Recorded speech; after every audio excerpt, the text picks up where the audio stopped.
At the very height of its glory, a guest at Wentworth Woodhouse knelt in a corridor and laid a trail of coloured confetti along the carpet, so that later he could find his own way back to bed. The house was simply too large to cross without a map, and yet the people who kept it warm and lit and fed were ordered never to be seen at all. Its front ran longer than the front of Buckingham Palace itself. Behind it waited a room for every day of the year, and beneath it lay the coal that paid for everything. This is the story of the greatest private house in England, and of how the black diamonds that built it would one day come to bury it. Subscribe and stay with me to the end.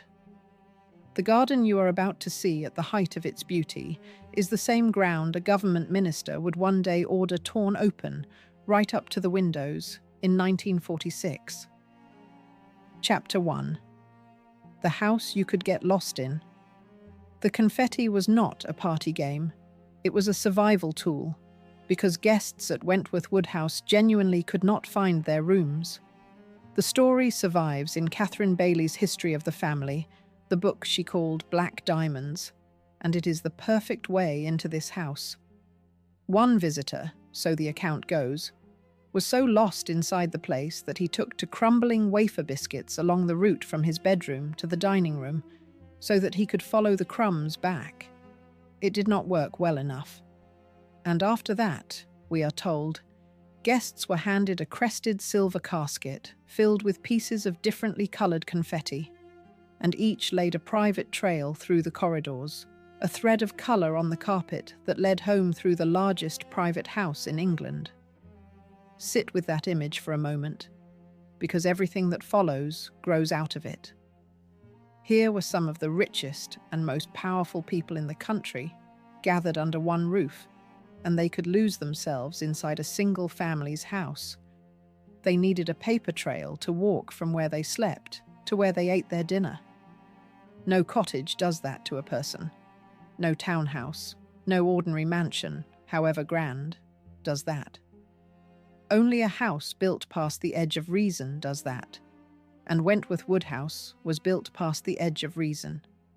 It was so big that wealth and rank and confidence were no defense against simply getting lost, and the family met the problem not by making the house smaller, which was unthinkable, but by handing out confetti.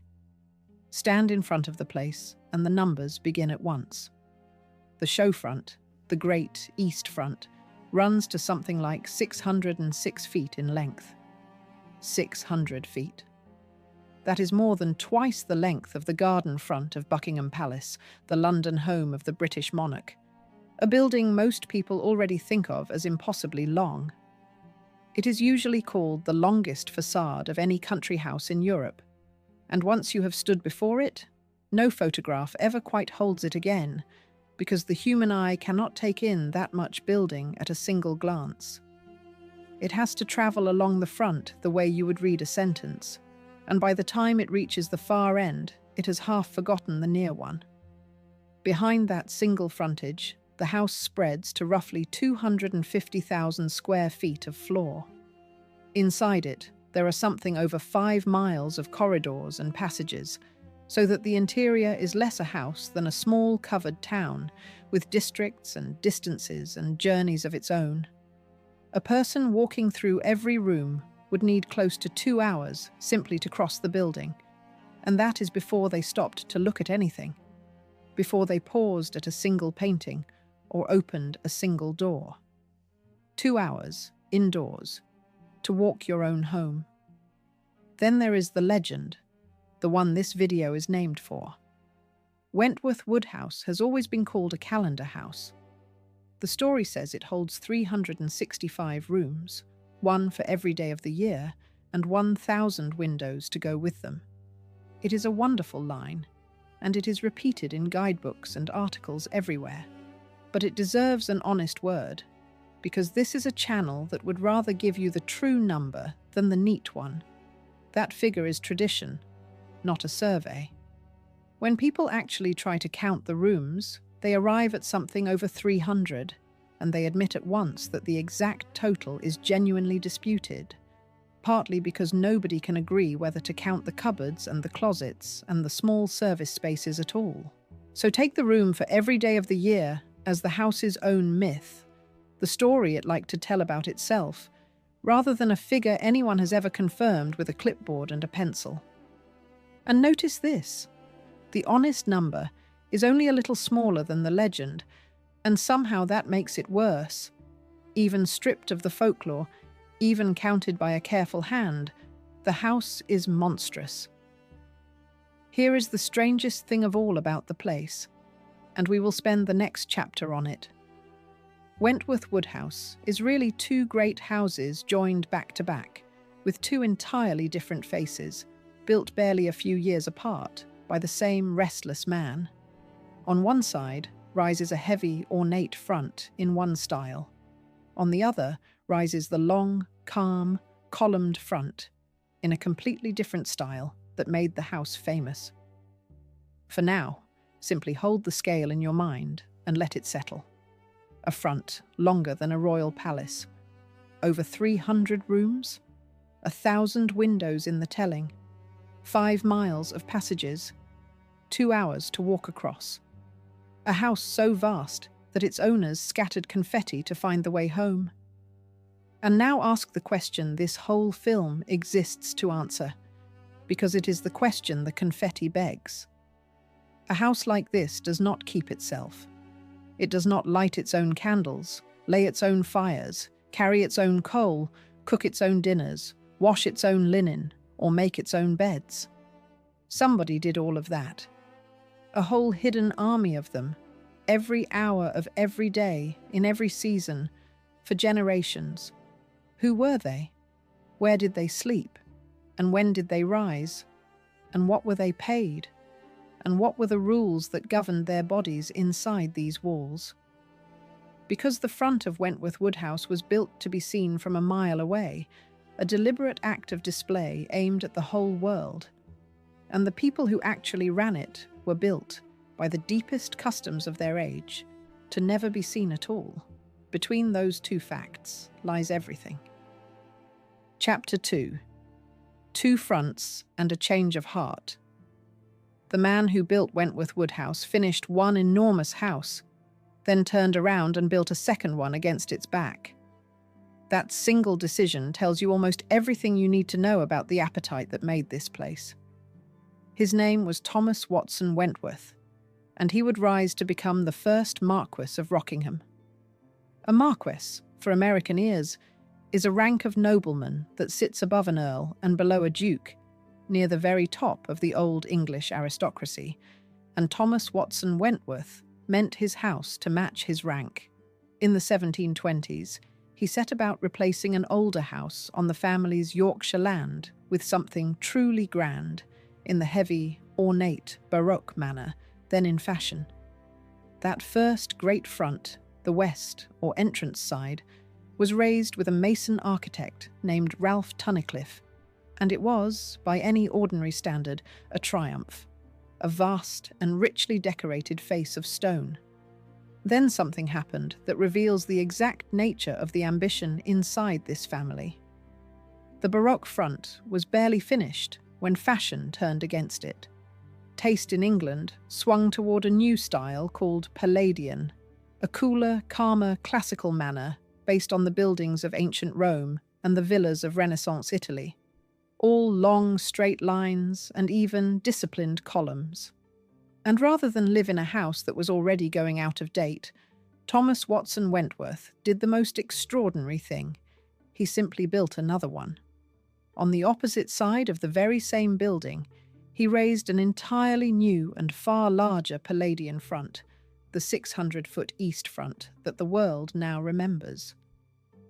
That is why the house wears two faces. It is not the slow work of centuries, one age adding to another.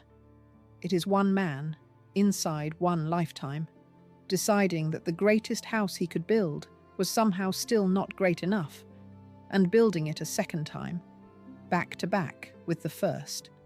The architect most closely tied to that famous east front was Henry Flitcroft, a leading classical designer of the age, who enlarged the scheme, laid out the great central saloon, and added the long flanking wings across the 1730s, 40s, and 50s.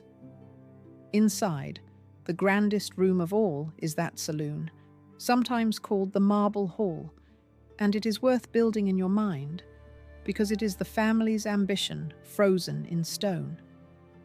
It is a near-perfect cube, about 60 feet by 60 feet on the floor, rising some 40 feet to its ceiling, a room you could almost fit a modern house inside. It is ringed with columns of yellow scagliola, a worked imitation marble made to look like the real, costly stone, and its floor is inlaid with coloured stone in patterns. Later hands refined the house further still. James Stewart, the designer nicknamed Athenian Stewart for his love of ancient Greek forms, worked on the interiors around the 1750s. John Carr, the great Yorkshire architect known as Carr of York, carried out alterations and built the stable block across the following decades into the early 1800s. Every one of those names was a leading figure of the age. The family did not hire the second best. The cost of all this is one of the few things the record cannot quite pin down, and it is worth being honest about that, because a real story respects a real number. One figure often given for completing the main block is about £82,500, a sum sometimes translated to roughly £9.5 million in today's money. Another careful source gives about £80,000 for the work and, counting a different way, puts it closer to £140 million today. Those two modern figures are miles apart, and the gap is not carelessness. Measuring old money against new is a genuinely slippery business, because a pound in the 1700s bought a different world from a pound now. What is not in any doubt is the direction of it. Wentworth Woodhouse was one of the most expensive private houses ever raised in England, and the family paid for it, at first, out of land, out of the rents of thousands of acres of Yorkshire soil. The house reached its 18th century summit under the builder's son, and he is a figure worth meeting. Charles Watson Wentworth, the second Marquess of Rockingham, was one of the great political men of his age. He served twice as Prime Minister of Britain, once in the 1760s and again in 1782, and it was his second government that made peace with the American colonies after they had won their independence. So the man who ran this house had a hand in the birth of the United States itself. He was also one of the finest racing men in the country, and it is here that Wentworth quietly touches something almost every visitor to a great art gallery has seen without knowing it. Rockingham owned a stallion called Whistlejacket, and he had the horse painted, here at Wentworth, by George Stubbs, the finest painter of animals England has produced. That picture, a life-size chestnut horse rearing against a plain background, is one of the most famous animal paintings in the world, and it hangs today in the National Gallery in London. It began in this house, at the very height of the family's glory, a private commission for a private stable. Then the line turned. Rockingham died in 1782, with no direct heir to follow him, no son to take the house and the name. And so the whole of it, the house, the land, the treasures, passed sideways to a nephew. That nephew brought a new surname to Wentworth Woodhouse, and with it, the family who would carry the place into the age of coal, to a wealth that would make even this look modest, and then into a fall so complete that it is hard to believe it happened to the largest house in England at all. Their name was Fitzwilliam. Chapter 3. The Seam Beneath the Deer Park. The greatest fortune this family ever made was not grown in their fields, it was dug out from under them. When William, the fourth Earl Fitzwilliam, inherited Wentworth Woodhouse in 1782 from his uncle Rockingham, he took on one of the largest landed estates in the north of England, thousands of acres of Yorkshire farmland whose rents had paid for the great fronts and the marble hall. An earl, for American ears, is a senior nobleman, ranking below a marquess and a duke, but far above the ordinary landed gentry. And the Fitzwilliams were earls of the very first rank, Whig grandees, near the summit of English society. For the moment, their money came where it always had, from the land, from the slow, dependable yield of rent, as it had for centuries before them. But under that land lay something worth more than any harvest that had ever grown on top of it. The same South Yorkshire ground that carried the park and the deer and the ornamental temples sat on some of the richest coal seams in Britain. And from the middle of the 1800s, the Fitzwilliams did what the cleverest landed families of the age learned to do. They stopped merely farming the surface and began to mine the depths. They sank pits. They built whole villages to house the miners who worked them. They took a royalty, a payment, on every single ton of coal that came up out of the ground that belonged to them. This is the meaning hidden inside the title of Catherine Bailey's History of the Family. Coal was known in the trade as black diamonds, and beneath Wentworth Woodhouse, the Fitzwilliams were sitting on an entire buried field of them, a fortune in the dark that only had to be lifted into the light. A royalty, in this world, was a simple and enormously powerful thing. The family did not need to swing a pick or risk a life underground. They owned the ground, and so they owned what lay beneath it, and every ton that another man dug and hauled and loaded earned the Fitzwilliams a fixed payment for the mere fact of ownership. Multiply that small payment by the countless tons under a great estate, year after year after year, and you have a river of money that flows whether the owner rises early or lies abed, whether he takes an interest or none at all. The deer still grazed the park above, the temples still stood in the ornamental grounds, and below all of it, out of sight, in the dark, other men made the family richer with every swing of the arm. The wealth that came up out of those seams was on a wholly different scale from the old land rents, and it changed the family's place in the world. By the turn of the 20th century, the head of the family, the 6th Earl Fitzwilliam, was reckoned one of the wealthiest men in the whole of England. One popular estimate has placed the family fortune of the early 1900s at a figure equivalent to billions of pounds in modern terms.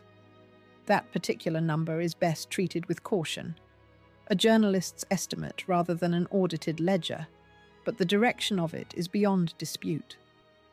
Land had built the house. Coal made the family colossally, almost unimaginably rich. Richer than farming alone could ever have made them, rich enough to keep a house of over 300 rooms and think nothing of it. And coal did something deeper than simply add zeros to the family's worth. It changed what the family were. A landowner draws rent from farmers who work his fields, a quiet, ancient relationship. A coal owner draws his fortune from an industry, from thousands of working men swinging picks in the dark beneath his park, from the pits and the pit villages and the railways that carried the coal away to the furnaces of the nation. Tens of thousands of people, the miners and their wives and their children, now depended for their daily bread on the Fitzwilliams and the seams under the estate. The family were, by the standards of coal owners in that hard and often merciless trade, frequently described as relatively decent to their pit villages, building housing and institutions for the people who dug their fortune out of the earth. Bailey, who studied them closely, weighs that reputation with care rather than simply taking it on trust. But decent or not, the essential fact had shifted under their feet.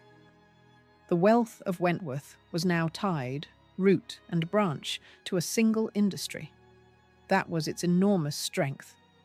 It would turn out, in time, to be its doom. For now, though, stand back and see the family at the very peak. It is the late Victorian or the Edwardian moment, the turn of the 20th century, and Wentworth Woodhouse is one of the greatest houses in the land, run by a family among the richest in England, its wealth pouring up out of the ground faster than land had ever yielded it. The state rooms are lit against the northern dark. The stables are full of horses. The gardens are immaculate under the hands of an army of gardeners. The house is full of guests, laying their little trails of coloured confetti down the corridors so as not to be lost between dinner and bed. It is the height of everything the family ever was, a moment of grandeur that felt, as such moments always do to the people inside them, permanent. And every single detail of that height, every lit candle, every warmed room, every dish carried to the table, every polished surface a guest's hand might touch, was produced by an army of people the family had been trained, by the rules of their entire world, never to notice. The grandeur was real. So was the labour. The genius of the house was to keep the two apart. So it is time now to leave the lit rooms and the confetti trails, to push open the green baize door and go down the back stairs into the hidden house, into the world of the people who made the miracle and were forbidden to be seen making it. Chapter 4. The army no guest ever saw. Behind the 600-foot front of Wentworth Woodhouse stood a second house that no visitor was ever allowed to notice. It ran through the basements and the back parts and the attics, folded into the very fabric of the building. It had its own doors, its own stairs, its own corridors threaded invisibly through those 5 miles of passages, and its whole purpose was to make the labour of the place disappear, so that the family and their guests would experience warmth and light and food as though these things simply were, as though the house breathed and warmed and fed itself, and no human effort lay behind any of it. The frontier between the two worlds had a name and a physical form, and it is one of the most telling objects in the whole history of the English great house. It was the green baize door, a door lined with green woolen cloth, hung to muffle the sound and the smell of work so that neither crossed into the family's rooms. On one side of that door lay the world of marble and gilt and painted ceilings, of the marble hall and the lit saloons. On the other side lay bare boards, plain stone passages, distempered walls, and the constant, unresting labour of keeping the whole illusion alive. A servant crossing from one side to the other crossed a border as real as any line drawn on a map, and the rule that governed the crossing could be stated in a single sentence. On the family's side, the servant was, so far as it could be managed, not to be there. Present in body, absent in every other way. That rule of invisibility shaped everything, down to the paths a human being was allowed to walk. Servants used their own stairs, so that a housemaid carrying a scuttle of coal or an armful of linen never once appeared on the grand staircase where a guest might see her. They moved along their own corridors, part of those 5 miles of internal passages, so that a footman on an errand could cross the entire enormous building from end to end without ever setting foot in a single room the family used. In houses run on these lines, and Wentworth was run on these lines to the fullest degree, the customs could be strict to the edge of cruelty.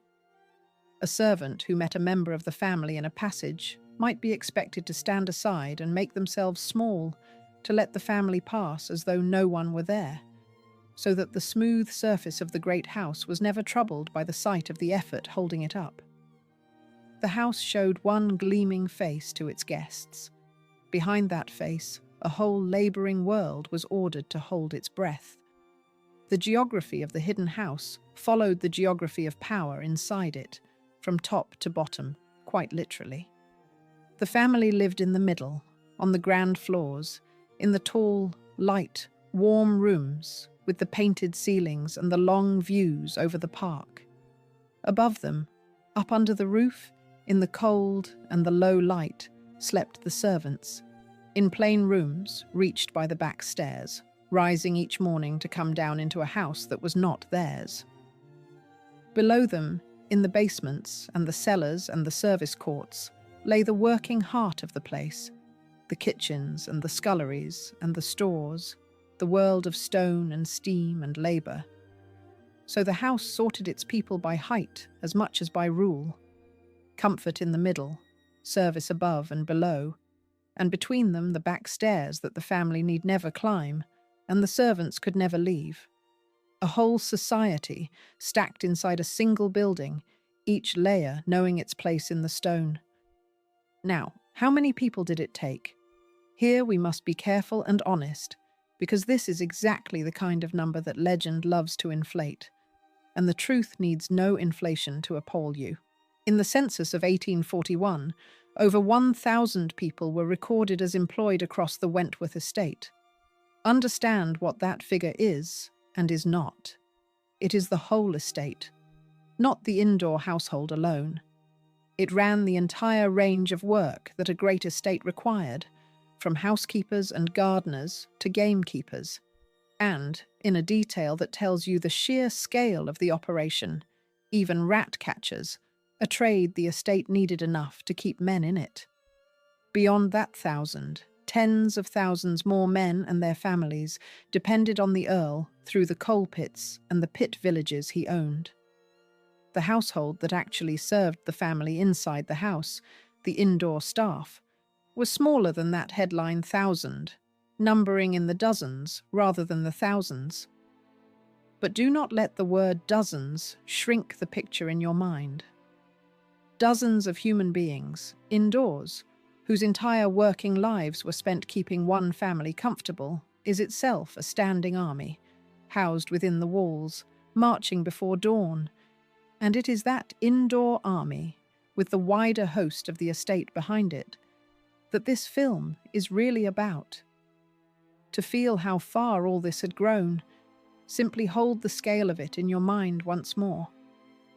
The confetti trails, the 600-foot front, the room for every day of the year, the 2 hours it took to cross the building, all of it rested on the labour of people who had been sorted by the deepest and least questioned rules of their society into the category of things not to be seen. An older and smaller England had known great households before, families and their servants living as one establishment under one roof. But nothing on this ground had ever swallowed labour on the scale that the new house did, quietly, endlessly, as though it cost nothing at all. So who were they, this hidden army, and what did their days actually hold? What did a life inside the machine really look like, from the first freezing hour before the family woke to the last candle carried up the back stairs at night? To answer honestly, we have to go where the servants went first every morning, into the cold and the dark, hours before anyone above the green baize door had stirred, to the people whose very first task each day was to build the fires that the family would spend the rest of the day never thinking about at all. Chapter 5. Before the family woke. The first fires of the day were lit in cold and darkness by people the family would never thank and rarely see. This is the truest single image of service in a great house, and it is where the disproportion at the heart of the whole system shows itself most plainly, without a word of argument needing to be added. Long before the family stirred in their warm beds, while the great state rooms still stood dark and freezing in the northern night, the lowest servants of the house were already up and at work, laying and lighting the fires, so that when the family did rise, they would step out of bed into warmth that seemed to have been there forever. Warmth with no visible cause, no smoke, no ash, no cold hands, no early rising. The comfort arrived like weather. The people who made it had already withdrawn. The men and women and children who did that work sat at the bottom of a hierarchy as fixed and formal as any regiment. And it is worth walking slowly down it, because the shape of the staff tells you exactly how the house thought about the people inside it. At the very top of the indoor world stood the senior servants, the ones with real authority and a private room of their own. There was the house steward, or in many houses the butler, the man who ran the male side of the household, the cellars, and the family's silver plate, a figure of great dignity within his world. There was the housekeeper, who ran the female side, the still rooms, the linen, and the stores, and who carried at her waist a ring of keys that opened every cupboard and storeroom in the place, the visible badge of her command. Below these came the upper servants, who attended the family in person, the ladies' maids who dressed and served the women, the valets who did the same for the men. Then the footmen, tall young men in livery, chosen partly for their height and their matched good looks, of whom much more shortly. Then the cooks and the kitchen maids at the range, the laundry maids at the steaming coppers, the still room maids at their preserves and pastries. And at the very bottom, doing the coldest, wettest, roughest work for the smallest reward, the scullery maids scrubbing the mountains of pots and the hall boys running and hauling from before dawn, many of them earning little more than their board and a few pounds a year. Understand plainly what board wages meant, because for American ears the phrase can slide past too easily. A servant was housed and fed by the family. They were given a bed, usually in a shared and often cold servants' room, and food taken at the long table of the servants' hall, and on top of that, a cash wage that, for the lowest ranks, might amount to only a handful of pounds across an entire year of work. The house gave you a roof and a plate. In exchange, it took your days, your strength, your youth, and, in the plain old phrase, your right to be seen at all. It was not slavery. The servant could, in theory, leave. But for a young girl from a poor family, with no other trade and nowhere else to go, the choice was narrow to the point of vanishing. And here is the detail that turns the whole story on its axis, the thing that makes Wentworth's version of this ancient bargain almost unbearable to look at squarely. The great labour of every morning, repeated in grate after grate through this vast house, was the carrying and burning of coal. Fires had to be laid and lit before dawn in room after room, and the fuel for every one of them had to be hauled, scuttle by heavy scuttle, up through the building by hand and by arm. The house drank coal the way a furnace drinks it, endlessly, and it fell to the lowest and youngest servants to move it. Now hold that against everything you learned 2 chapters ago. This was a family whose entire modern fortune came up out of the coal seams beneath the very park the house stood in. Coal was the black diamond that had made them one of the richest houses in England. And inside the house that coal had built and paid for, that same coal was carried, cold morning after cold morning, in the raw and blistered hands of children and young women who would never in their lives see a single penny of the royalty the family took on a single ton of it. The wealth flowed up to the family through the coal. The coal itself was carried up the stairs on the backs of the poor. The 2 facts lived in the same building and never once met. A great house on this scale was a machine that never fully stopped turning. The fires, the sweeping, the blacking of grates, the cooking, the laundering, the carrying, the endless quiet polishing of every surface the family might touch or see. All of it went on in a rhythm that began before the light and ended only when the last of the family had gone up to bed, and the last candle had been carried up the back stairs by a servant who would be awake again before them to begin the whole round once more. The people above lived inside a miracle of comfort.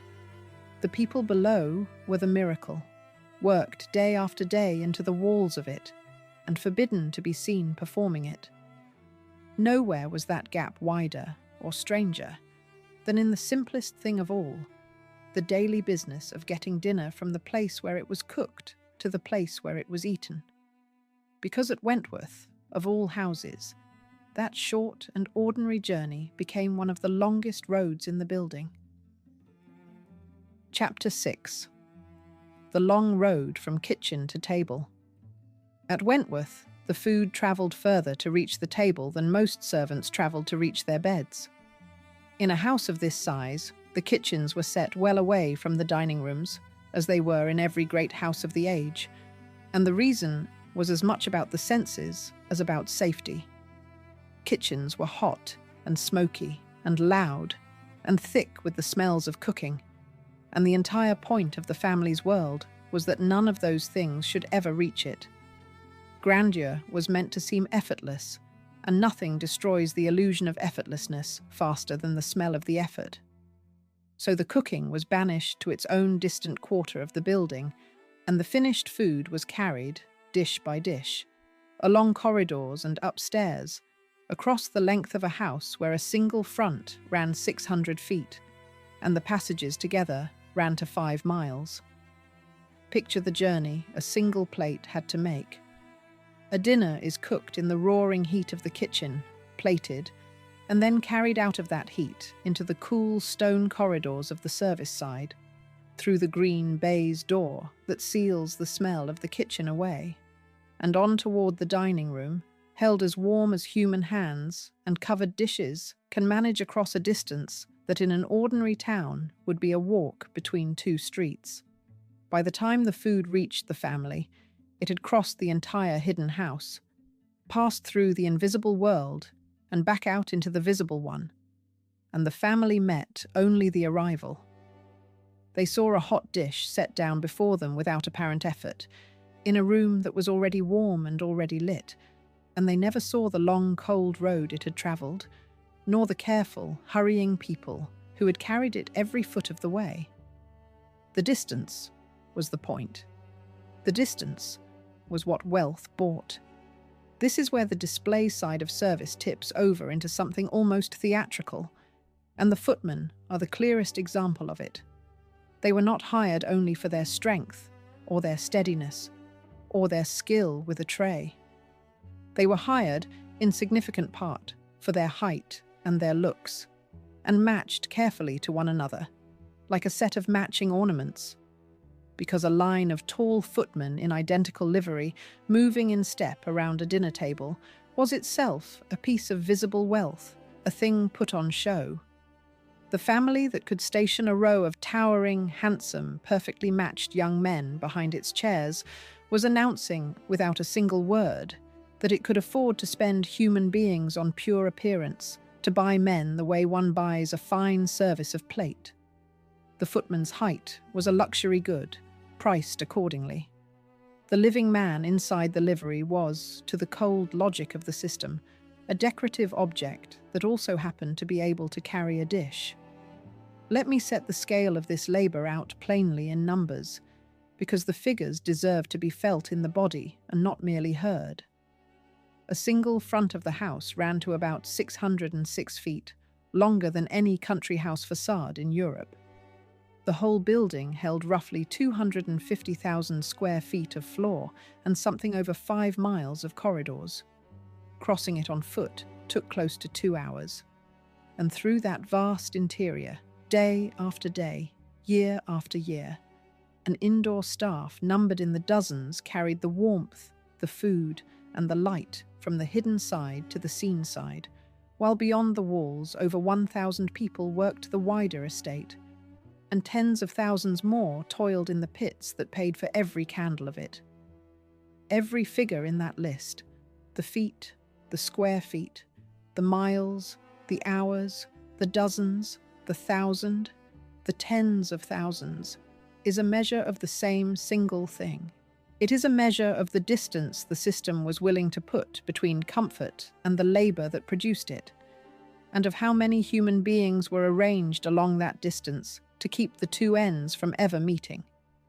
Think, too, of the sheer choreography that a single grand dinner demanded, night after night, whenever the house was full.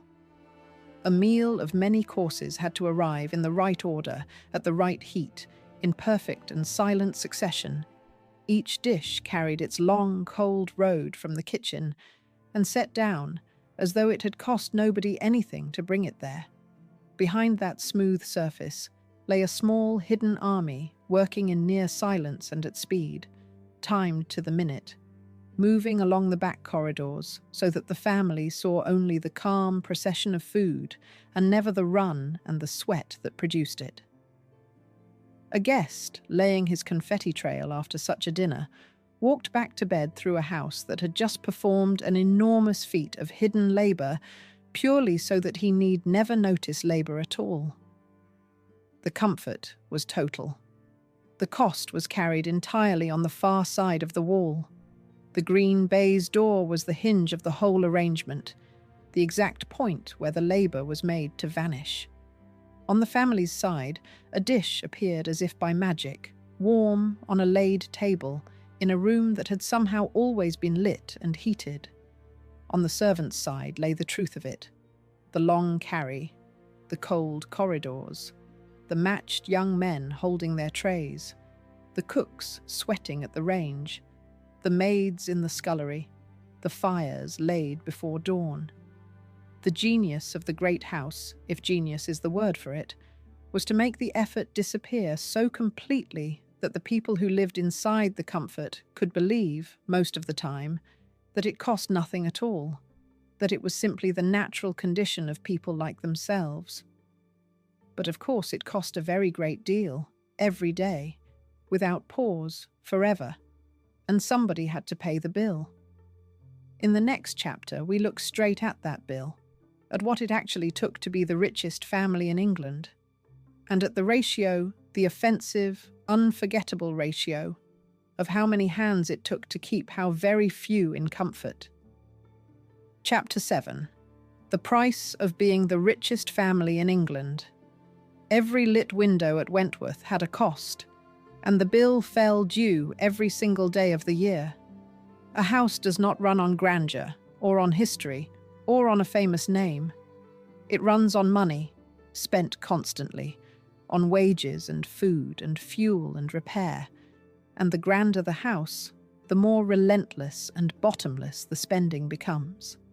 Wentworth Woodhouse was the largest private house in England, and keeping it alive was one of the most expensive private undertakings in the whole country, a machine that had to be fed without pause and never once thanked you for it. Every day it stood, it consumed. Set the ratio out plainly, because this is the very heart of what this channel exists to reveal. On one side of it, a single family. On the other side, to keep that one family and its guests warm, fed, dressed, lit, carried and comfortable, there stood an indoor household of dozens, an estate workforce recorded in 1841 at over 1,000 people, and beyond them, tens of thousands of miners and their families whose labour in the dark produced the coal that paid for all of it. That is the offensive ratio. The thing this whole story is built to make you feel in your stomach rather than merely know in your head. It took a workforce the size of a small town to keep a handful of people living at the very summit of human comfort, and the entire structure was arranged, deliberately and expensively, so that the handful at the top need never really see the town that carried them on its back. They saw the warmth. They did not see the hands. The wealth that paid for this was, at the peak, genuinely staggering, and it needed to be. This was a family whose head, the 6th Earl, stood among the richest men in England, whose fortune has been guessed, loosely and in modern terms, in the billions, and whose income came up out of the ground in a black flood of coal that never seemed to slow. And every bit of that fortune was necessary, because the outgoings matched it stride for stride. Consider what had to be kept. A house of over 300 rooms, a front of 600 feet, 5 miles of corridors, gardens and glass houses and stables and workshops and laundries and larders and cellars, each with its own staff, its own supplies, its own steady drain on the purse. And threaded through all of it, the constant burning of coal to hold back the northern cold from rooms most of which stood empty for most of the year, warmed on the chance that a guest might wander in. The real wonder of Wentworth is not that it eventually failed. The wonder is that anything on earth could pay for it at all. And for a few golden decades, coal could and did and made the whole impossible thing look almost easy. There is a harder question folded inside all of this, and it deserves an honest airing rather than a cheap answer, because the record itself is genuinely divided on it. Were the Fitzwilliams good masters? By the standards of the coal trade, which could be brutal beyond description, they were often described as relatively humane, building housing and institutions in their pit villages, taking a paternal interest in the people who worked their seams, keeping, by the ugly measure of the time, a decent house. Catherine Bailey, who came to know the family's story as well as anyone alive, weighs that reputation with real care rather than simply endorsing it or dismissing it. And it is right for us to hold both things at once, without flattening either. A family could be kinder than its rivals and still sit at the very top of a system built on a ratio no modern eye can rest on comfortably. Thousands below in the dark and the cold, to keep a few above in the light and the warmth. Kindness inside a system like that softens its edges. It does not change its shape. And the shape is what matters here, because the shape is exactly what was about to break. There is one more thing to say about that ratio before we leave it, because it is easy to hear a number like 1,000 and let it stay a number. Every one of those people had a body that grew tired, a bed to return to, a family somewhere, a life that was being spent, hour by hour, in the service of somebody else's comfort. The scullery maid's hands cracked in the cold water. The hallboy's back ached from the coal. The gardener rose in the dark like the housemaid did. And the whole point of the great house, its deepest and most expensive achievement, was to arrange all of those spent lives so cleverly, so completely out of sight, that the family at the centre could pass their days believing that comfort on this scale was simply the natural order of the world, the way things were meant to be for people like themselves. That belief was the true luxury. Everything else, the marble and the gilt and the 600-foot front, was only its scenery. Everything you have seen so far, the two great fronts, the marble hall, the confetti trails, the army rising before dawn, the long carry from kitchen to table, the whole vast and gleaming machine rested on two streams of money and two streams only. It rested on the rents that came from the land and on the royalties that came from the coal.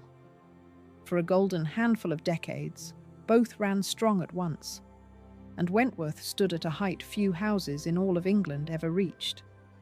But a machine that depends utterly on two things is never any safer than the weaker of the two, and both of Wentworth's were about to fail, one slowly and one all at once. The land was about to stop paying. The coal was about to be taken clean out of the family's hands, and the family itself was about to lose, in the space of a very few years, both its income and the men who might have fought to save it. The fall of Wentworth Woodhouse is not a soft, slow fading into evening. It is a series of hammer blows falling one after another, and the first of them was already on its way. Chapter 8. When the land stopped paying. The first crack did not come from the coal. It came from the fields that had paid for everything long before the coal was ever dug. From the 1870s onward, British farming entered a long and grinding depression that would last, in one form or another, for decades. Cheap grain came pouring into the country from abroad, from the vast new farmlands of other continents. And as it came, prices fell, and the rents that landowners had drawn from their tenant farmers for centuries began to shrink year on year. For a family whose oldest and deepest wealth was land, this was the ground itself giving way beneath the whole edifice.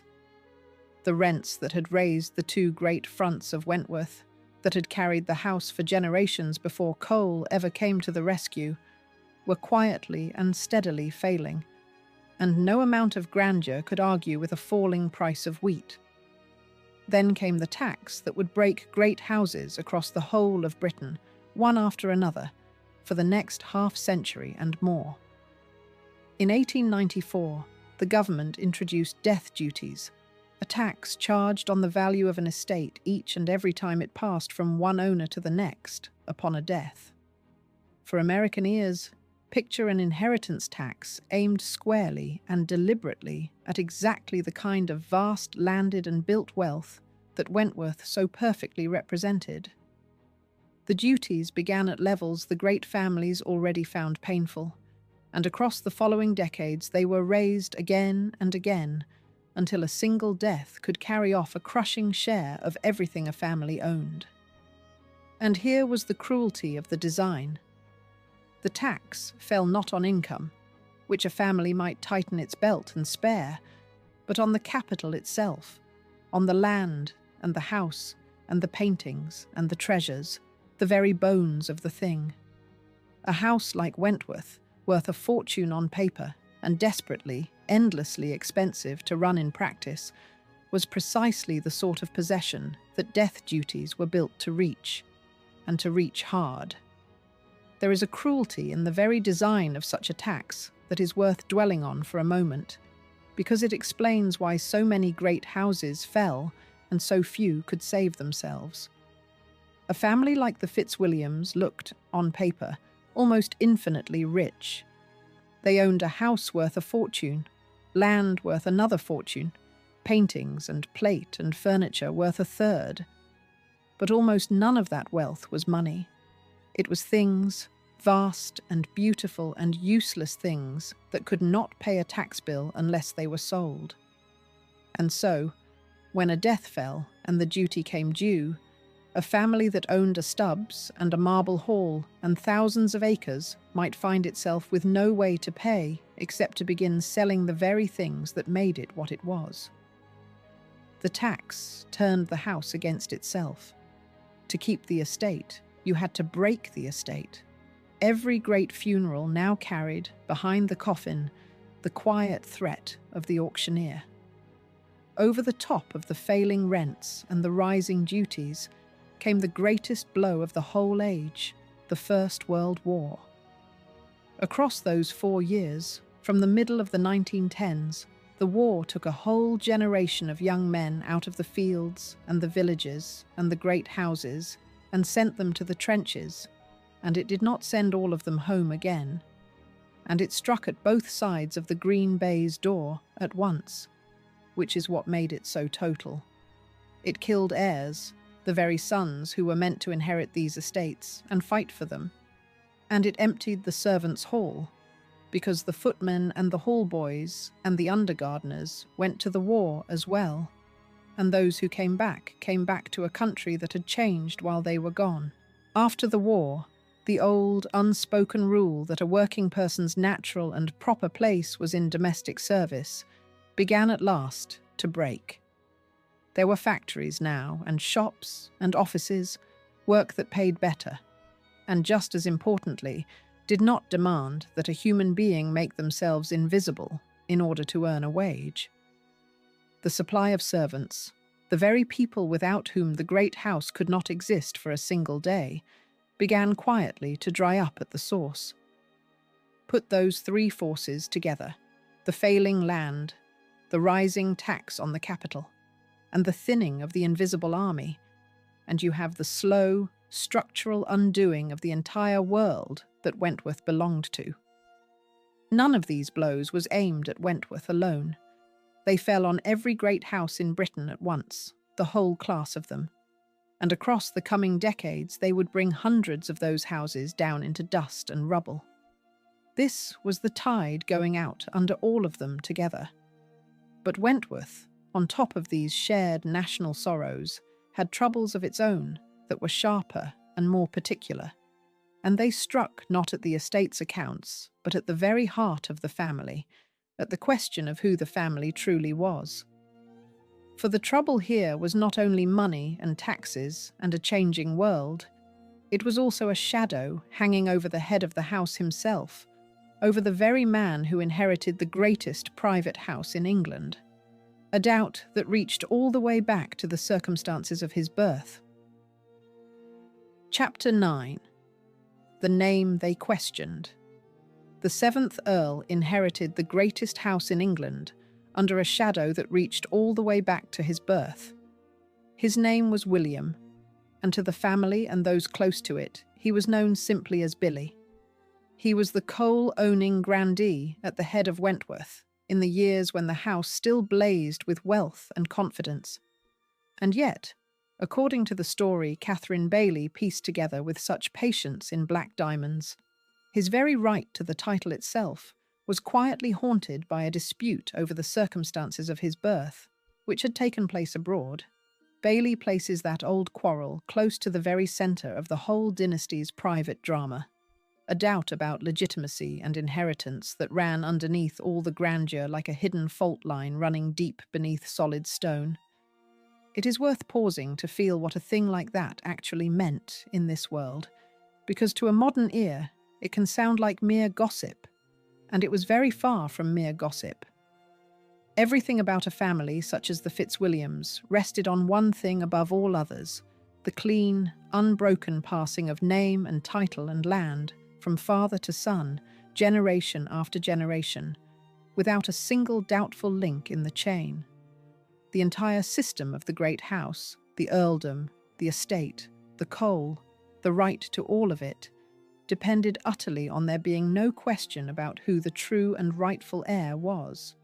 So a shadow over a birth was not idle talk to be waved away. It was a crack in the foundation of the family's whole claim to be what it said it was. A question mark placed against the deepest assumption the aristocracy made about itself. And Bailey's account suggests that this particular shadow, the question hanging around Billy's birth and his right to inherit, sat inside the family for years, a private wound carried carefully behind the public splendor, known and not spoken of. Picture how the whole edifice was meant to work. Title and land and fortune descended by a single rigid rule, from the father to his eldest son, and to his eldest son after him. An unbroken line running back through the centuries and forward into a future the family simply assumed would always be theirs. There was no room in that rule for a question mark. The heir was the heir, plainly and beyond argument, and on that plainness rested the family's right to the house, the coal, the earldom, and the deference of everyone around them. A whispered doubt about a birth, therefore, struck at something far deeper than any dinner-table embarrassment.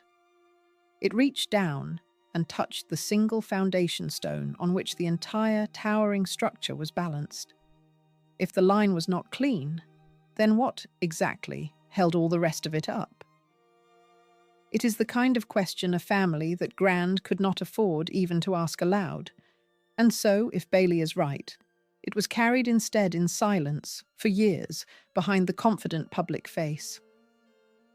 We should be careful here, and say plainly where the ground is firm and where it turns soft underfoot. The full detail of these old family disputes reaches into private lives long past and long guarded, and much of what can now be told comes to us through Bailey's careful reconstruction rather than through any clean and open public record. And that is not an accident or a gap that time alone happened to leave. It leads us straight to one of the most extraordinary and telling facts in the whole story of Wentworth, a fact that explains why so much about this immensely rich and important family is, in the end, so strangely hard to know. At some point in the 20th century, a great part of the family's own archive was deliberately destroyed. Quantities of Fitzwilliam papers, the letters and the documents and the private records that would have allowed a historian to reconstruct the inner life of the family in full, were burned. Stop and think about what that truly means. Here was one of the richest and most powerful families in the whole of England, and a large portion of its own written memory was put to the fire, gone, turned to ash. unrecoverable by anyone who might ever come after. Whatever the reasons, and they have been argued over ever since, the effect of it is stark and cold. The record was thinned on purpose. The people who might most have wanted the whole truth of this family told were, it seems, among those with the clearest reason to see a good part of it quietly burned. And so the historian, and by extension all of us, are left working from the ashes, from what happened to survive the flames, from census returns and estate papers and the scattered fragments that escaped the fire. That burned archive is a kind of ghost that haunts this entire film, and it rhymes terribly with where we began. Remember the confetti, the trails of colour laid carefully down the corridors so that a lost guest could find his way back through the largest house in England. The family could mark a bright, clear path through their own vast house. But through their own history, they left, in places, no path at all. Only the black gaps where the papers used to be, the deliberate silences. And into the middle of that thinning, burning record, in the very years when death duties and a dying world were already closing in from every side, there fell the single most shocking and violent blow of all, sudden and final and cruel. It did not come from a tax office or a falling rent. It came out of a storm over France. Chapter 10. The Plane That Fell in France. The last Earl who might have fought hardest for Wentworth died in a storm over France with a Kennedy beside him. His name was Peter, and he was the 8th Earl Fitzwilliam. He was handsome. He had been decorated for his conduct in the Second World War, and he was married. And he had fallen deeply in love with a woman whose name carried an entire ocean of meaning in it, Kathleen Kennedy, known to everyone who loved her as Kick. She was the widowed sister of the man who would one day become President of the United States, John Kennedy, and she was herself the widow of the heir to the Dukedom of Devonshire, one of the greatest titles in Britain.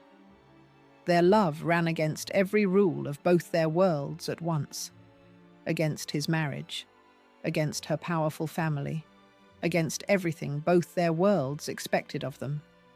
And in 1948, flying together in a small chartered aeroplane through bad weather, the two of them were killed when the plane went down in a storm over France. Peter Fitzwilliam was 37 years old. Sit with the full weight of that for a moment, because it falls on the house every bit as heavily as it falls on the man.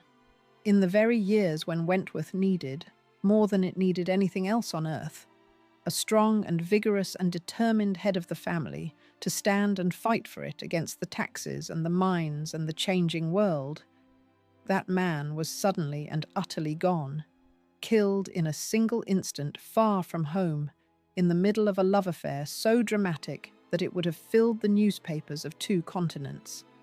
The 8th Earl was exactly the kind of figure, young, bold, decorated, forceful, who might have thrown himself body and soul into the defence of the estate, who might have found some way to hold the impossible thing together a little longer. Instead, he lay dead at 37 in a French field, and the greatest house in England was left to face the gathering storm without him, leaderless at the worst possible moment. There is something almost unbearably human in the shape of it, once you set the romance beside the ruin. Here was a man who had everything the world counted as success, an ancient title, the greatest house in England, a fortune in coal, and who threw himself, against all of it, into a love that could only cost him. And here was a young woman, Kick, who had already been widowed young once before, reaching for happiness a second time across every line her world had drawn. Whatever we make of the affair, and it scandalized both their worlds at the time, it was a reaching for life, for something warmer than duty and grander than a grand house. And it ended in an instant, in cloud and rain and engine noise over a French hillside, with the two of them together. The house lost its last strong master. Two families lost a son and a daughter. And the thing that makes it land so hard is that it was not the slow, expected death of an old order at all. It was young and sudden and reckless and gone. And the storm, in the plainest financial sense, was death duties. And here the timing turned merciless in a way that feels almost designed. The 7th Earl, Billy, had died in 1943. The 8th Earl, Peter, died in 1948. Two deaths, only 5 years apart, meant that the crushing inheritance tax fell upon the estate, not once, but twice in the briefest span. Two enormous bites taken out of the family's capital inside half a decade, at the exact moment when the land was paying less than it had in living memory, and the coal was about to be taken out of the family's hands altogether. There is a grim, cold arithmetic to the fall of the great houses of Britain, and Wentworth ran straight into the very worst of it. Each death was a private grief, a family in mourning. Each death was also, at the same time, a colossal bill from the state, and the bills came down almost on top of one another before the black of one funeral had faded into the next. This is the point in the story where you can stand back and watch the entire structure begin to fail all at once, on every side. The rents, weakened steadily for decades. The duties, charged twice over in a handful of years. The servants, thinning and harder to keep since the First War, and now scattered further still by the Second. The heir who might have led the fight, dead in a storm over France. And beneath all of it, the one thing that had always been the family's ultimate strength and last resort, the coal itself, was about to be nationalised, taken into the ownership of the state, so that the black diamonds under the park would no longer fill Fitzwilliam pockets at all. Every single leg that had held Wentworth up for so long was breaking in the same few years, together. And yet the record of the great houses, cruel as it usually is, tends to show a slow decline, a quiet selling off, a gentle fading into some other, humbler use. What came for Wentworth now was neither slow nor quiet, and it has been argued over furiously ever since. Because in 1946, before the last of these blows had even fully landed, the government did something to Wentworth Woodhouse that it did to almost no other house in the whole of England. This time, it reached past the family's money altogether. It sent machines to tear the garden open. Chapter 11. The minister came for the coal. In 1946, the government did not tax the family, or buy the house, or requisition a wing of it. It sent machines to mine the garden itself. This is the humiliation at the very centre of the whole story, the single image that nobody who hears it ever quite manages to forget afterward. In the desperate fuel shortage that gripped Britain in the bitter months around the end of the war, and the nationalisation of coal, the government ordered opencast coal mining in the park and gardens of Wentworth Woodhouse, not out in some distant corner of the estate, but right up toward the very walls of the house itself. Opencast mining, for American ears, means stripping the coal from close to the surface by tearing the ground open from above, the exact opposite of a deep and hidden pit. It is the most brutal and visible kind of digging there is, a wound laid open to the sky, and they brought it to the ornamental lawns of the largest private house in England. The minister responsible was Emmanuel Shinwell, known to the whole country as Manny Shinwell, the Minister of Fuel and Power in the post-war Labour government. The official reason given was the nation's genuine and desperate need for coal during a freezing fuel crisis, and that need was real. But from the very first, a great many people read the decision as something more than fuel policy, as class politics made physical. a minister risen from the labour movement, ordering the gardens of one of the grandest aristocratic houses in the whole land torn quite literally to pieces. That argument has never entirely died away in all the years since. To this day, people still debate whether it was pure fuel necessity or a deliberate, symbolic humbling of the old order and everything it stood for. And the honest answer, the one this channel will always give you, is that the sources still disagree, and that both things may well have been true at once. Necessity and revenge are not always enemies. What is not in any dispute at all is what the thing looked like on the ground. It helps to feel the desperation of the moment because it was real, whatever else was mixed into it. Britain, in those first years after the war, was cold, exhausted, and short of everything, and coal was the blood of the whole country, the fuel that ran the factories and the trains and warmed the homes of ordinary people through a savage winter. A government facing a nation that could not heat itself will reach for coal wherever coal can be found, and there was coal close to the surface under the gardens of Wentworth. So the case for the digging was not invented, and it would be too easy and too neat to paint it purely as spite.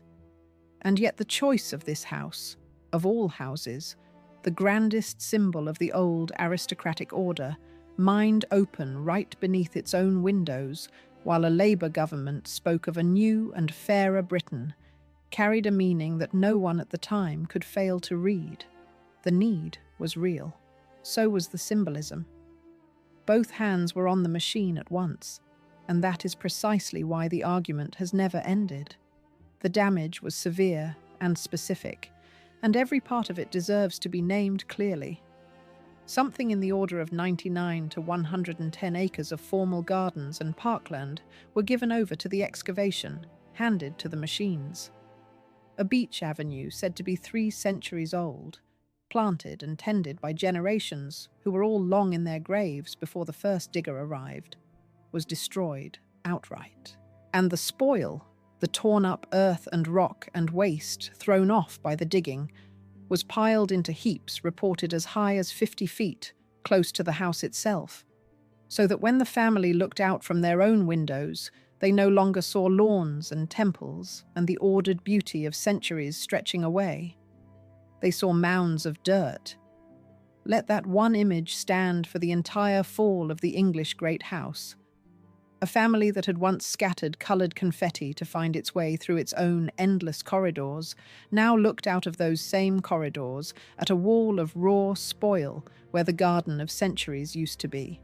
The grandeur and the humiliation framed in the same window. How much coal actually came up out of all that violence is one more figure the record simply cannot agree on, and it is right to tell you so rather than pretend to a false precision. Some careful accounts put the amount taken in the low hundreds of thousands of tons. Others speak of around 2 million tons extracted over roughly 3.5 years of digging, and the coal itself, once it was finally out of the wounded ground, was widely reported to be of poor quality after all that. So do not fix your mind on any single number here, because the numbers fight one another. Fix it instead on the one thing that no source anywhere disputes, that the state came and mined coal right up to the very door of the greatest private house in England and left its garden a torn open wound beneath the windows. The exact tonnage is contested, and always will be. The humiliation is not, and never has been. And there is a terrible symmetry sitting inside it, the very symmetry this whole film has been quietly building toward from the first line. Coal was the black diamond that had raised the Fitzwilliams to the summit of English wealth.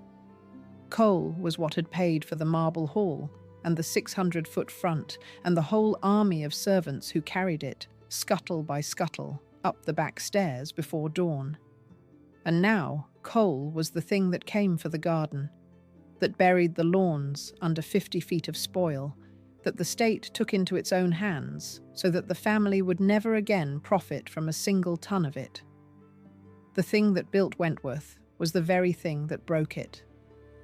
There is no neater or more merciless turn in the whole long history of English wealth.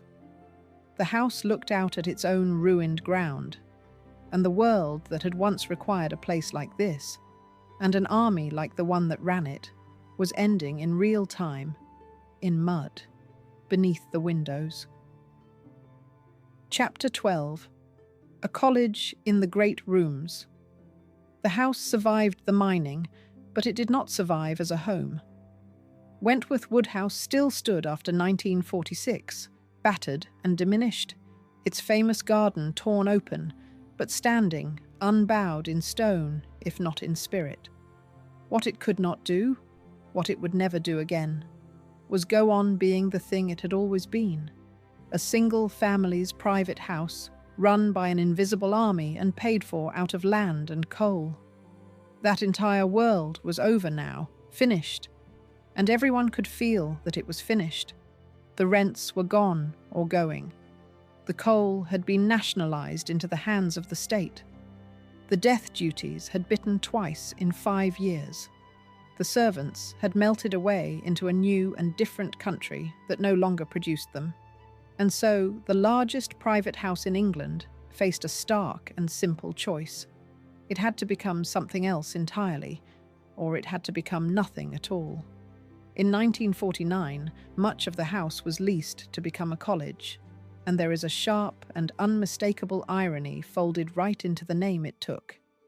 It was turned into the Lady Mabel College of Physical Education, a place for training young women as teachers, and the arrangement was connected to Lady Mabel Fitzwilliams, a member of the family herself, but one who was known for her socialist convictions, her genuine belief in exactly the kind of levelling that a teacher training college for ordinary young women represented. So the great rooms of one of the grandest aristocratic houses in all of England, rooms that had been built for the single purpose of displaying the wealth and rank of a coal-owning dynasty, were given over now to lessons and lectures and the training of teachers under the name of a Fitzwilliam who had wanted the old order changed. The marble hall, the painted saloons, the long corridors where guests had once laid their trails of confetti between dinner and bed, filled instead with students and blackboards and the ordinary business of education. It was survival, real survival. The house lived in and used and kept warm. But it was survival by becoming, room by room, almost the exact opposite of what the house had been raised to be. And there is a further turn of the knife in it, quiet but sharp. The house that had run for 2 centuries on the strict separation of the few from the many, the served from the serving, was handed at last to the training of teachers, one of the great engines by which ordinary children might climb. The building that had been raised to keep people in their places became, in its long afterlife, a place that helped move people out of them. The family had built a monument to hierarchy. History turned it, room by room, into a school. And the college was only one answer to a question that every great house in Britain was now being forced to face. The age in which a single family could simply keep a private house of over 300 rooms for its own comfort was visibly passing, and everyone could feel the ground shifting under the whole class of them. Across the country, houses just like this one were being emptied, handed over to new and humbler uses, or pulled down altogether for their stone and their lead and their timber, because the world that had built them and staffed them was gone. The college was, in its way, the gentlest possible version of that larger reckoning, a use that kept the building alive and lived in and loved by somebody, rather than stripped and demolished as so many of its sister houses were in exactly these years. There is a strange, quiet poetry in the picture of it, if you stop and hold it in your mind. Imagine the marble hall, that great cube of yellow columns built to overawe a visiting duke, filled instead with the ordinary footsteps and chatter of young women training to teach in schools. Imagine the long corridors, where guests had once knelt to lay their confetti so as not to be lost, now walked briskly by students who knew exactly where they were going. The house had been raised at staggering cost to keep ordinary people out and to display the wealth of a family above them. Now ordinary people filled it and used it and warmed it with their presence, and the family that had built it was gone from most of its rooms. Whatever else it was a kind of justice, or at least a kind of answer, to the whole long argument this house had always embodied. The argument between the few above the stairs and the many below them. Meanwhile, the family itself was quietly reaching its end at the very top of the line. The long succession of earls that had carried Wentworth since 1782, since William IV Earl first inherited it from his uncle Rockingham, was at last running out of heirs. In 1979, the 10th Earl, Fitzwilliam, died, and with his death, the earldom of Fitzwilliam itself became extinct. There was simply no one left to carry the title onward into another generation. A dynasty that had once stood among the very richest and greatest in England, that had raised the largest house in the land and pulled a fortune in black diamonds out of the ground beneath it, simply came, at the top, to a full and final stop. And 10 years after that, in 1989, the house itself passed out of the family's hands entirely, sold, after more than 2 centuries of Fitzwilliam ownership, to strangers. Think of the sheer distance travelled. From a family so rich it lost its own guests inside its own corridors, to an extinct title and a house sold off to outsiders in the space of only a few generations. But even leaving the family behind did not bring the house's long ordeal to an end. Because the strangers who bought it, one after another, would each discover in turn that owning the largest private house in England was less a privilege than a life sentence, and that Wentworth Woodhouse was very nearly too big for anyone on earth to hold. Chapter 13. The owners who could not hold it. For 30 years, the greatest house in England passed from hand to hand, and not one of them could carry it for long. After the family sold it in 1989, Wentworth Woodhouse became the possession of a series of private owners, and each of them discovered the same brutal, unbending truth in turn. A house of over 300 rooms, a front of 600 feet, 5 miles of corridors, and a garden that had been mined open to the sky is not, in any ordinary sense, a home at all. It is a bottomless demand for money, a building that eats fortunes whole and then turns and asks, quite calmly, for more. To own it was to be owned by it. One owner was the businessman Wensley Hayden Bailey. Later came the Newbold family, and it was under this long run of private ownership that the old wound of the coal came back one last time, in a new and unexpected shape. The Newbolds pursued a claim for damage done to the house, damage blamed on the old mine workings beneath and around it, the accumulated legacy of all that digging, both the opencast assault of 1946 and the deep mining that had gone on for so long before it. The subsidence, the slow and remorseless sinking and cracking of an enormous building whose very ground had been hollowed out for coal, was laid at the door of the Coal Authority, the public body that had inherited responsibility for the nation's old and abandoned mines, in a claim reported at around £100 million. That claim did not, in the end, succeed. But look hard at what its mere existence tells you. The coal that had first built the house and had then buried its garden was now, decades further on, still quietly pulling the very foundations down, still cracking the walls, still sending its bill to the family of anyone who dared to own the place. The black diamonds never stopped taking. They took at the beginning, they took in the middle, and they were still taking at the end. Picture what it must have been to own such a place in those years. and to feel it slowly defeating you. A house of over 300 rooms, and only a handful ever lived in, the rest closed off, cold, the plaster damp, the great front staring out over a garden the mines had ruined. Every winter took its toll on the roof and the stone. Every repair uncovered two more. The heating alone of such a building could swallow a fortune and warm almost nothing. And all the while the house simply went on being enormous, indifferent to whoever held the deeds, demanding to be kept as it had always demanded to be kept. Only now, with no coal fortune and no 1,000 hands to answer the demand. To walk those 5 miles of corridors as their owner, in the silence, past room after empty room, must have felt less like possession than like being slowly buried alive under the weight of somebody else's dream. By this point, Wentworth Woodhouse was sliding, slowly but unmistakably, toward ruin.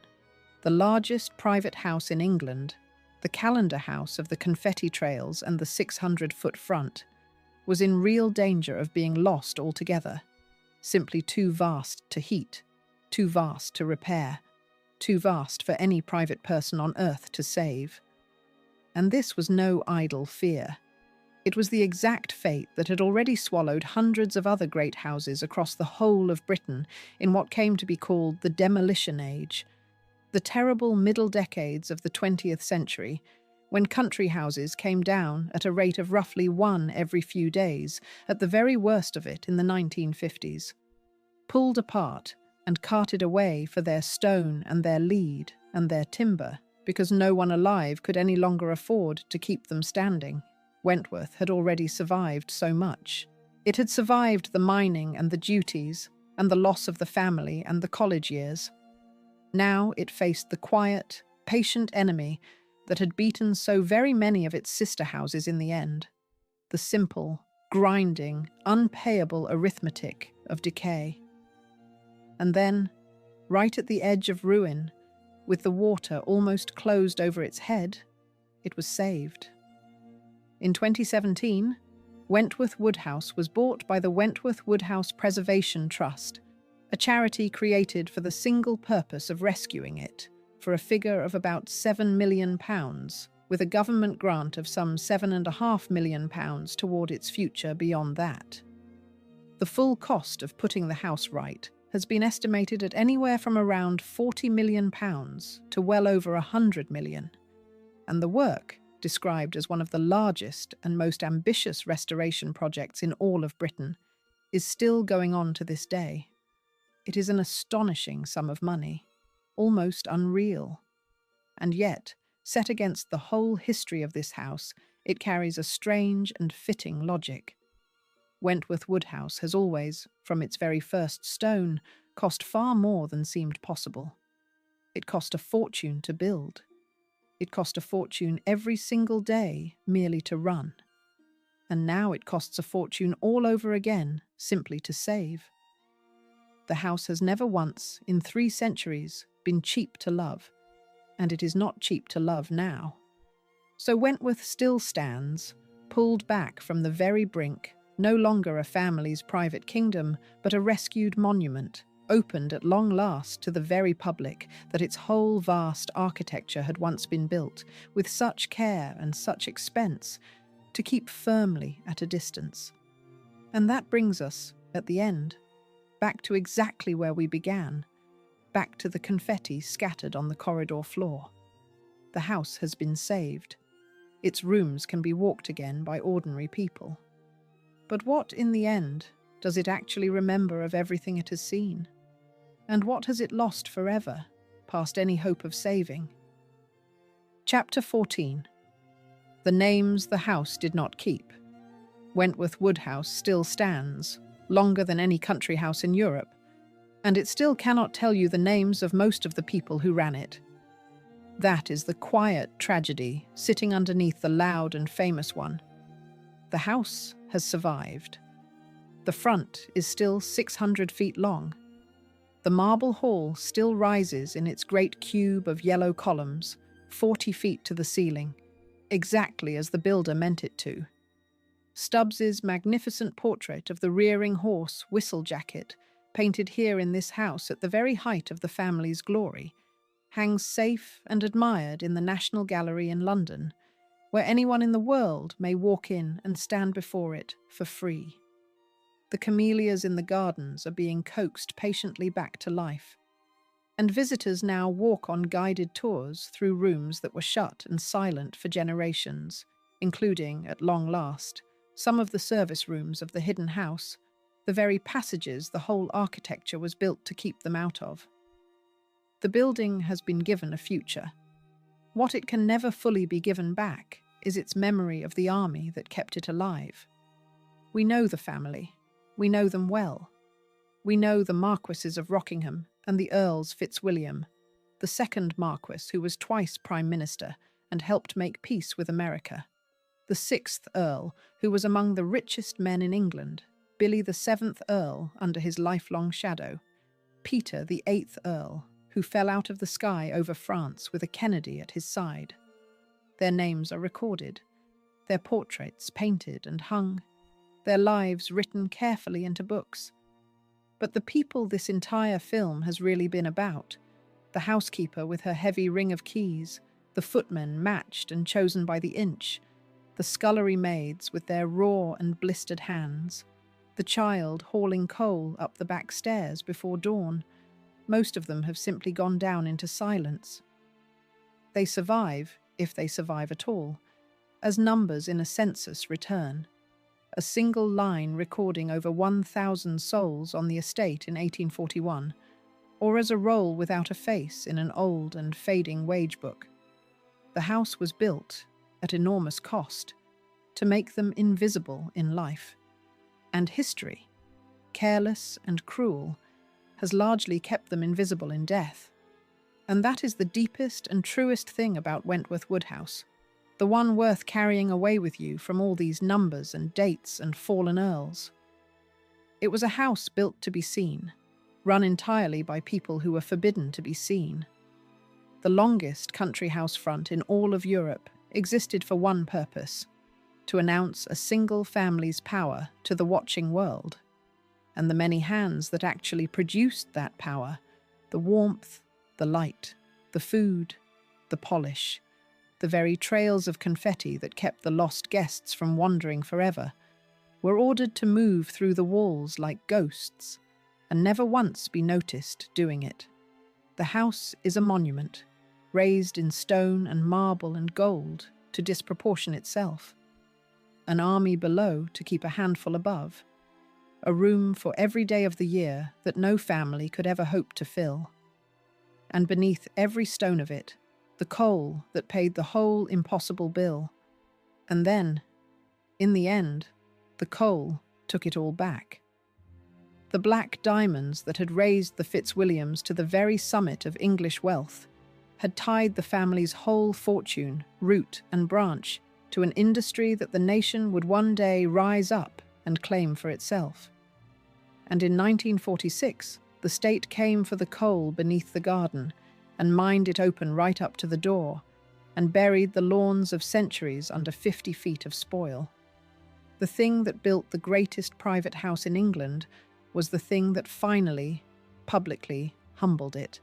There is no neater or more terrible lesson anywhere in the long history of English wealth.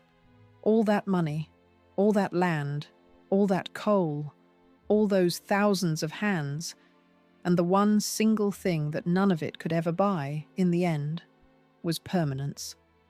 So come back, one last time, to the guest on his knees in the corridor, laying his careful trail of coloured confetti along the carpet, so that later he could find his own way back to bed through the largest house in England. That little thread of colour on the floor is the perfect emblem of the whole place. Here was a house so impossibly vast that even the people who owned the world could lose themselves inside it, and needed a trail of paper to find their beds, while the people who truly knew it, who could have walked every yard of it blind in the pitch dark, who carried it up the stairs and lit it before dawn, were forbidden the whole time to be seen at all. The confetti led the lost guests safely home. Nothing, in the end, led the world of Wentworth home. It simply came to its long, ordained end and left the great front standing over a garden that still, to this day, remembers the machines. If this story stayed with you, subscribe, because I tell the histories the guidebooks leave off the tour, the ones about the people below the stairs. And tell me this in the comments. If you had been one of the many who kept Wentworth Woodhouse alive and unseen, would you have felt pride in the house or quiet resentment of it? I read every answer, and I would truly like to know whose side you are on.